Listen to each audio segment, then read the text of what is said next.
Hi, I am Kathy Henry. I am a counselor in the Indianapolis area, and I see both individuals and couples.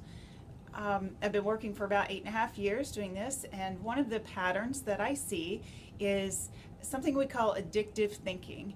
And what was interesting for me is I didn't know for the longest time about these addictive thinking patterns, and when I finally realized what they were and realized that maybe when I was on the receiving end of them, I just how frustrating it was. It feels like you are in a no-win argument, that this person is going to win no matter what, and they somehow effectively just disarm you, and you don't even know what's happening at the time. So what I want to talk about today is this addictive thinking pattern and how to recognize it, how to spot it, and then what to do about it when you find yourself in that situation. Probably a lot of these things will feel very familiar to you as I speak, either that you do them or that you're on the receiving end of them. So the first thing that I want to talk about is just you can tell when it's happening when the other person will just keep arguing no matter what. Their intent is to win, and they will win no matter what. They will not give up, even when their arguments don't make sense anymore to themselves. But they will keep going because it's not an intentional thing, but it's it's something inside of them that they just have to keep pursuing it until they win. That's very difficult to be on the receiving end of that.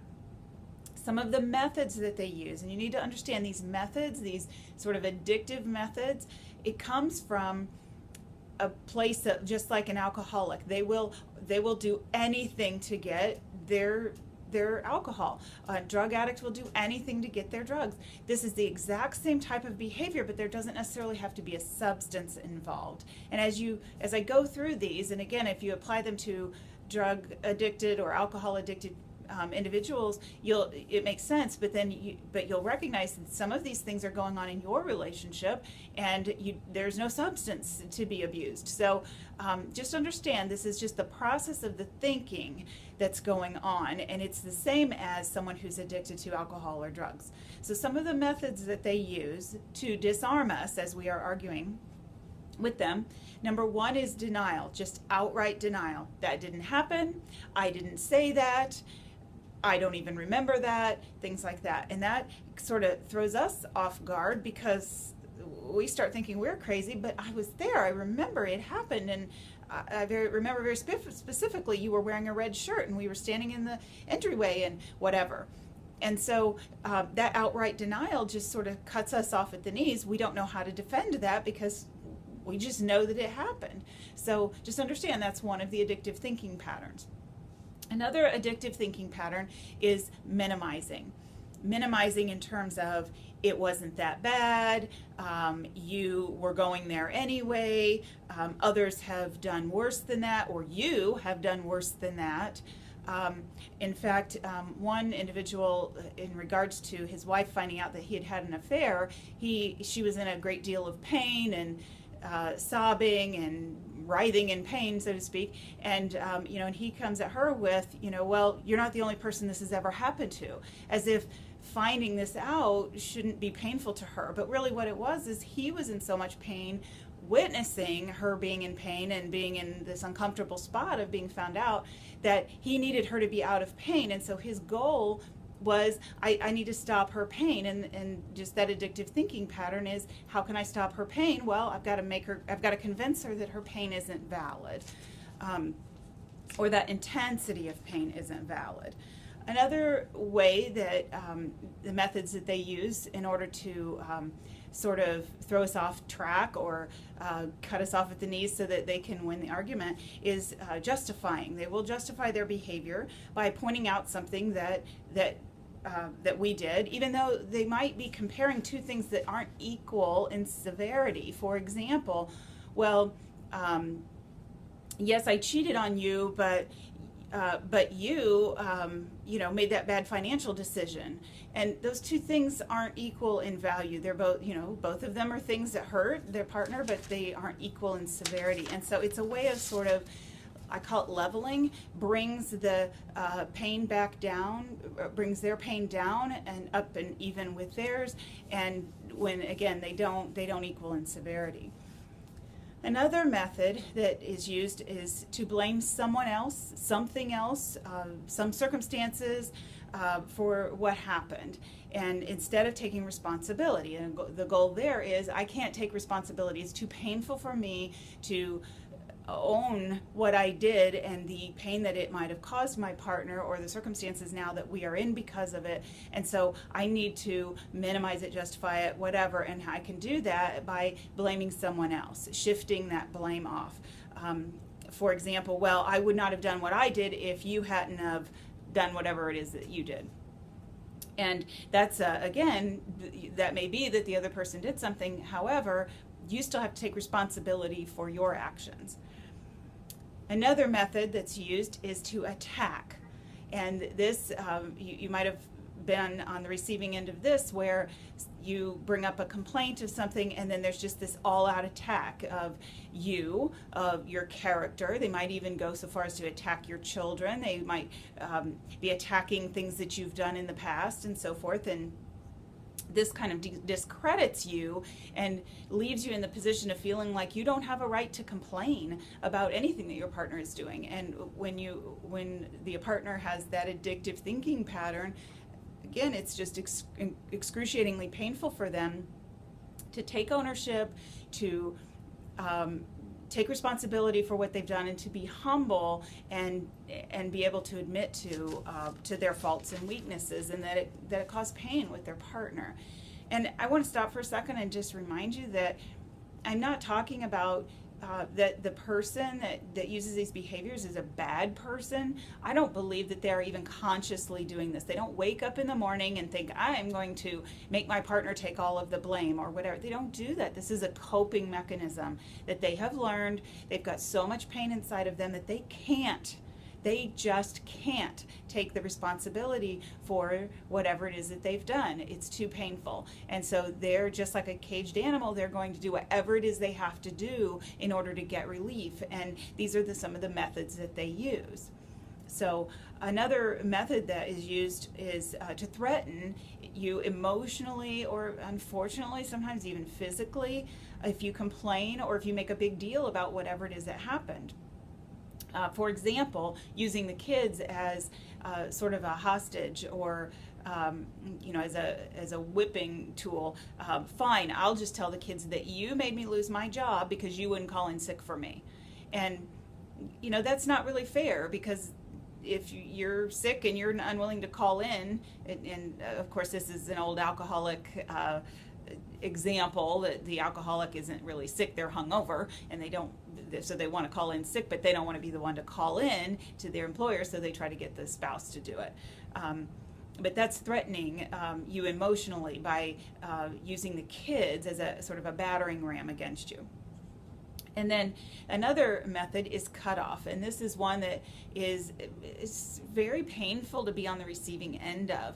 For example, storming out of the room, threatening to leave the relationship, threatening suicide, or even just flat out the silent treatment. And people can go hours, days, weeks of giving the silent treatment. And in my opinion, I heard someone describe it one time that this is really one of the cruelest things you can do to another person, that I am so angry and that I can't even speak to you, and I can't even be civil and speak to you. And so, I agree with that. I think it's a pretty cruel thing to do. Again, not that the person is intending to be cruel, but they just can't cope with their pain any other way. It's just a primitive coping mechanism that they have come up with, and it has probably worked in the relationship before and manipulated you into doing whatever it is that they want, and so they're going to continue to use the tool as long as it works. So the next thing is just excuses that don't really make any sense. Like, I could not look for a job today because I had to pick up the kids from school. well, it took 30 minutes to pick up the kids, but what happened to the other 6 hours? And their excuses and their arguments are oftentimes very illogical. They make sense to them, but they don't make sense to us. And when we question them on that, then they move on to one of these other tactics, and we don't understand. This is coming at us now from all these different directions. We've got I'm going to cut off from you, I'm going to be angry, I'm going to attack you, I'm going to blame something else, and then they get into some of these more severe things. They might cross-complaining is another one, where they will introduce a complaint about something that they have from some other situation in the midst of you complaining about whatever it is you're confronting them on. And so they'll bring up whatever this other issue is, or an old issue that's thrown into the mix, and it's a distraction, and it keeps us from talking about what you originally brought up. It's a deflection. It takes the focus off of them and tries to put it off onto something or someone else. If they get really desperate, they might start into some self-loathing type of behaviors or talk, like spiraling about how horrible they are, or maybe even threatening suicide. They may say things like that you never really loved me anyway, and then when you're on the receiving end of that, and it's like, oh my gosh, what? You think you're horrible, and then a lot of times our hearts soften, and we feel compassion for the person, and so we'll give in, and then their behavior kind of reverts back to the old behavior very quickly after that. They may also threaten self-harm. I guess I'll just kill myself then, or use guilt and shame, like I said, you never loved me, or you just want to control me, or something like that. And then they might even get into what I call begging, pleading, crying, where they are just a sobbing mess on the floor, and they make all sorts of promises, and they may even have some real insight into how they have been to you and what their how their behavior has affected you. But as soon as the moment passes, and it may take an hour or a day or a week, if you're lucky, the behavior goes back to the old behavior, because again, real true ownership doesn't happen. It's really just about, all of these behaviors are really just a manipulation to get you to see things the way that they see things, even if it doesn't make sense. And again, it's not because they are bad, it's simply because they just don't know any other way to do it. They are desperate to get their point of view heard, because if they don't, then they will have to take ownership of the behavior, and they just can't. So central to all of these methods that I'm talking about here is a very rigid thinking that their way is the right way, or they need to keep their drug, or they need to keep their alcohol, or they didn't really do anything wrong, or their behavior is still okay. That I need to keep texting this woman, or I can't work because of this, or my anger is okay because of that, and so forth. And so that central theme, again, is just that rigid thinking, or that rigid posture that they need to continue. They need to be able to keep doing whatever it is that they're doing. And when that is going on, you're effectively dealing with a mule that has just sat down on the path and refuses to budge. And as long as you continue arguing with them, you're just beating your head up against a wall, because they will not give in. They will not give up. They will not validate your point, or otherwise back off of their stance. So they're desperate to hold that position, regardless of how ridiculous it may sound, while they're cycling through this repertoire of methods. So what's important for you to know, if you are on the receiving end of this type of arguing, is that you are up against someone who believes these things that they are telling you. It's a gut, a knee-jerk reaction that they just have to keep doing whatever it is that they're doing, and they believe that they should and that they are right. And when that is going on, you are a victim of their distorted thinking. And so you can stop being a victim by stop arguing with them. if you get to the point where you realize, oh my gosh, they've shifted from one method to another, and now I'm going to, I'm not getting anywhere. Stop arguing, and don't. I'm not saying give in, I'm saying stop arguing, because you will not get your point heard. You will not get them to admit that they were wrong or whatever when all of that is going on. And if you have a lot of this going on in your life, if it's a pattern that you've seen, that you're on the receiving end of this a lot, you could probably benefit a lot from going to an Al-Anon meeting or learning about adult children of alcoholics and so forth, so that you can see these patterns and understand what's going on. And when you do, you can change your steps. You can't change theirs, but you can certainly change yours.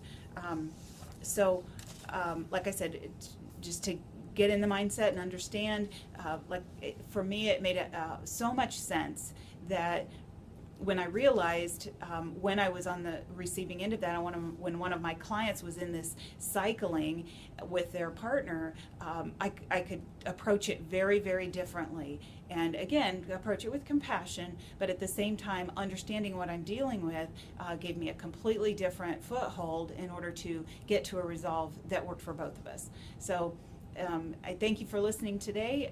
I hope that you're not a victim of the addictive thinking, and but if you're on the receiving end of that a lot, then I want to just encourage you. There is hope, there is help, and it starts with you. Stop arguing with them and start looking for help and understanding why it is that you need to argue back with them so much. What is it that's going on inside of you that you're trying to resolve? So again, my name is Kathy Henry. If you need to reach me, my phone number is 317-727-8939, or by email at kaahenry@yahoo.com.